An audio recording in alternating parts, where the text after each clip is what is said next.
Hello everyone, I am Toastmaster Chandramohan and this is my very first podcast. Today, I'm going to share a turnaround tale from exhaustion to efficiency.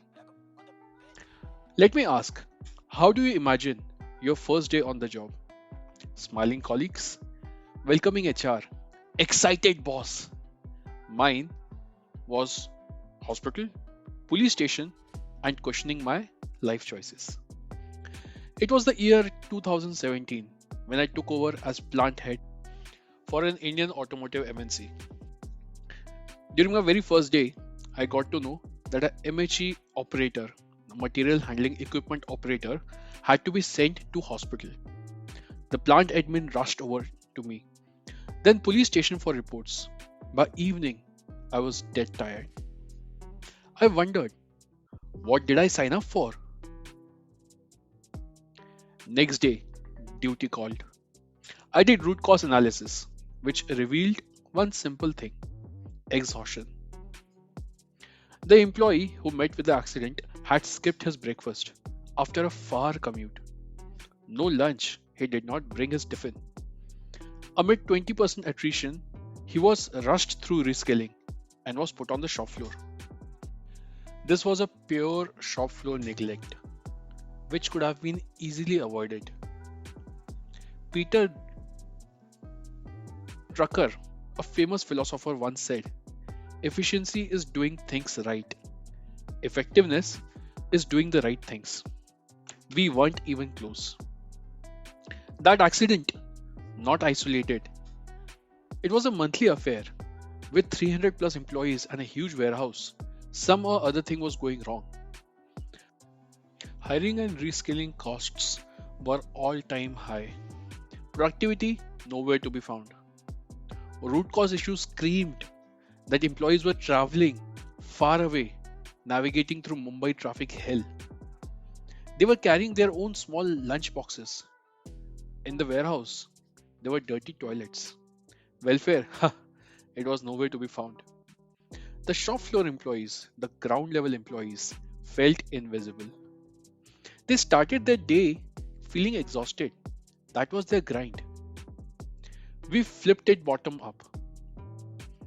We started the transportation for the employees from their place to the warehouse. This helped improving the attrition. Employees were no more worried about their commute to office because they knew that company has taken care of it. Next, we went ahead by thinking what can be done better. We started giving breakfast for the employees, thalis for lunch, and sometimes vada pav for snacks. And even we started with dinner for the late shifters. As a result, their health increased. The chatter turned team spirit. Productivity started ticking up. The next challenge was toilets. We realized that they were cleaned only twice a day. We changed it to This audio was created with Podcastle.ai. that they were cleaned only twice a day. We changed it to every hour. A famous person, Mary Kay Ash, had once said that everyone has an invisible sign hanging from their neck which says, "Make me feel important." And that is what we did. Moving on to the safety parameter. This was a mission critical war zone. We hired the best possible safety manager we could get our hands on. That safety manager proved his worth.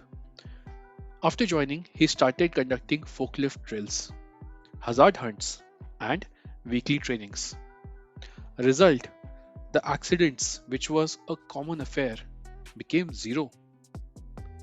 Accidents became zero. Everyone was surprised. And not for that month or 2 months, it happened for the whole year. We started a new process. We started adopting Japanese techniques, such as Kaizen, wherein we do 1% improvement. You spot a loose pallet, you go and correct it. You start marking the place where the pallets need to be kept so that even a new employee knows which thing goes where. First Kaizen. Then we started identifying where all we can find some uneven surfaces, or damaged racks, or maybe an exposed wire. This whole activity took us 1 month, but after 1 month, the employees who were working over there were stress free because they knew that they are working in a safe environment. The attrition halved to less than 5 to 10%. The output increased by 21%. Simon Sinek has put it very nicely that great leaders don't create followers, they inspire people to become leaders. The shop floor workers started owning safety. They started doing self audits, peer checks. It is said the key to developing people is to catch them doing something right. And that is what we did. We started appreciating people doing right thing. We set aside a budget. The budget that we were spending for the health of the employees after the accident was there, we started utilizing it for preventing the accidents. It was investing in the heartbeat because the warehouse was no more a headache. It was the pulse, it was the heartbeat that was telling us that things are improving. It is said that when we take care of your employees, they will take care of your business. There are three things I want you to steal today. First is to map pains weekly. Root cause first. Try to understand what is causing what is happening right now. In this case, we knew that there were multiple root causes. The employee had not eaten, he skipped his breakfast, he traveled in Mumbai traffic. Also, he was not skilled, so the muscle memory did not kick in. Result, he met with an accident. Another result, productivity was nowhere there that day because all the shop floor in charges, even the plant head, was running from hospital to police station and to the employee's house. Second thing is the basic wins. Things that we ignore. Breakfast, some tea on the time to the employees, and most importantly, safety. These are the things that we as the company, as the in charges, needs to take care of. Whether we are entrepreneurs, whether we are business owners, or whether we are at a place where we can make decisions, these are the things that we need to start every day with. Thirdly, is to listen openly, celebrate wins, and do not neglect the floor. For someone who's a solo entrepreneur, your shop floor is your own PC, your own phone. You are building on the sand. Zig Ziglar once said, "You never know when a moment and a few sincere words can have an impact on a life." This audio was created with Podcastle.ai. Words can have an impact on a life. Post canteen workers joked that my thalis made them too energized. Now they lift pallets too fast. Safety manager caught one racing forklift like a Mumbai auto rickshaw. But hey, zero accident beats hospital selfies any day. What's your floor level fix? To wrap up, organizational success isn't boardroom strategy, it's shop floor empathy. We were able to cut down attrition by 50%. We boosted productivity by 25%. Achieved zero accidents by tackling root cause. Transportation, nutrition, dignity, safety, voice. Theodore Roosevelt once said, "People don't care how much you know until they know how much you care." Bottom-up care creates unbreakable teams. This mirrors my Toastmasters journey at Pune Entrepreneurs Club. This is like crafting speeches, hook with drama, building tension, attrition pains, delivering climax, zero accidents, and ending with inspiration. Taking up roles such as TMOD, Toastmaster of the Day, has taught me to listen like redressal forums.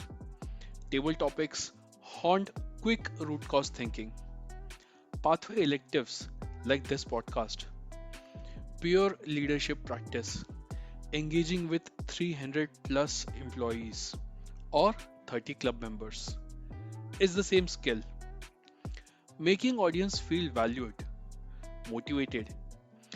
As Toastmaster reminds us, where leaders are made, from Bhiwandi floors to our club meeting in Pashan, it is all the same. What is your speech takeaway? I would love to hear from you on the LinkedIn or during our next Toastmasters meeting. Peter Drucker has said one more thing. The best way to predict the future is to create it. Thank you for listening to my turnaround journey. Stay tuned for my next podcast. Till then, take care. Thank you.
This audio was created with Podcastle.ai.